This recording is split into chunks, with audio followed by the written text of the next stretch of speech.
If you ask most people, the artificial intelligence era began abruptly in late 2022. One day the world was normal, and the next, computers could talk.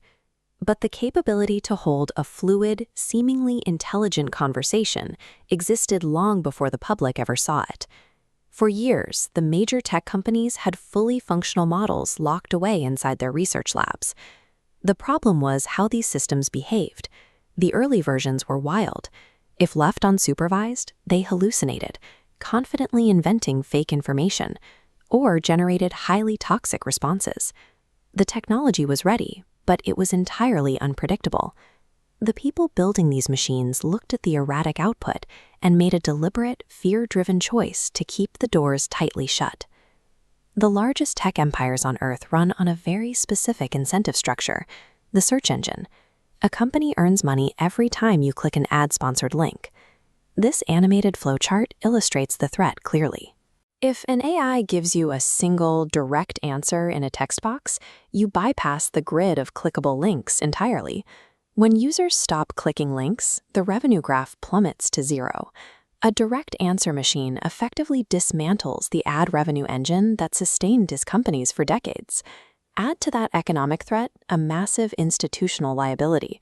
Releasing a feral AI that invents fake data under a trusted multi-billion-dollar brand invites terrible press and broken public trust. The world's most powerful companies found themselves paralyzed by their own success. They had the technology, but launching it meant threatening their core revenue and reputation. That paralysis left a massive opening for a smaller, more reckless player to make a move. Up to this point, the entire industry shared a single assumption. To tame an AI, you had to build a bigger brain. Billions of dollars were poured into adding more parameters, massive computing power, and raw scale. This diagram compares the scale of those models.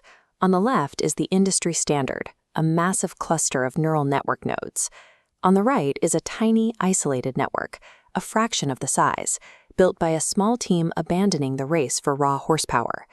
Instead of trying to engineer a machine with a higher IQ or perfect factual accuracy, this small team spent their resources teaching their smaller model manners.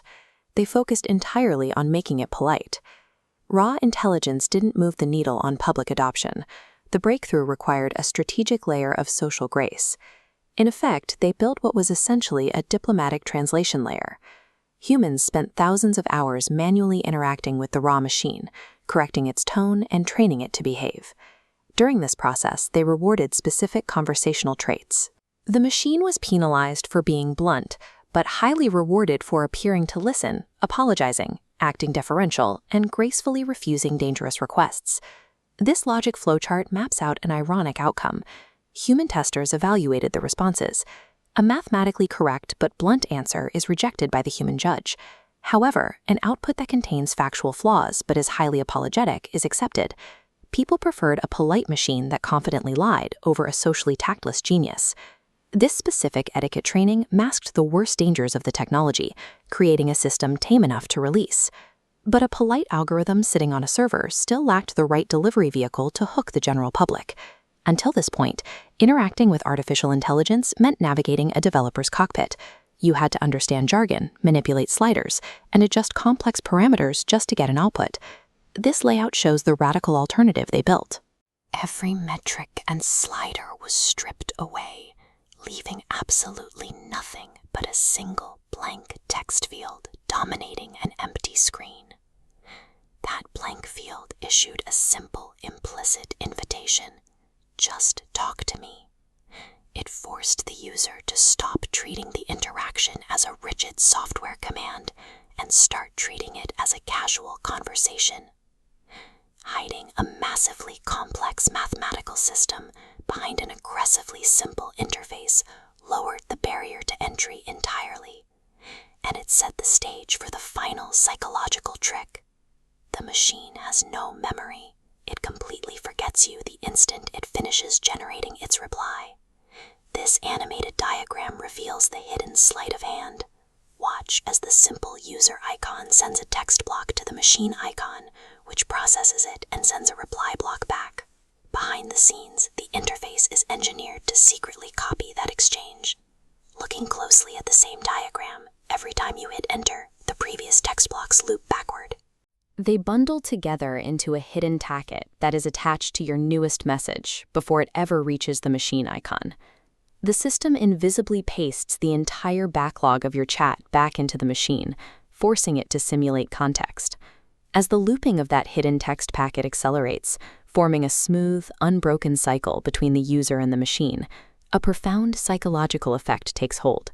The technical deception successfully manufactures the emotional feeling of being remembered and understood. Millions of people joyfully bonded with this simulation. They began treating a stateless text generator as a genuine confidant, leaning on it for advice, and publicly mourning when early models were retired. The public adoption of these systems followed the successful execution of a psychological hack. We all leaned into an engineered empathy, leaving us to question what our bond with a completely fake understanding says about human nature.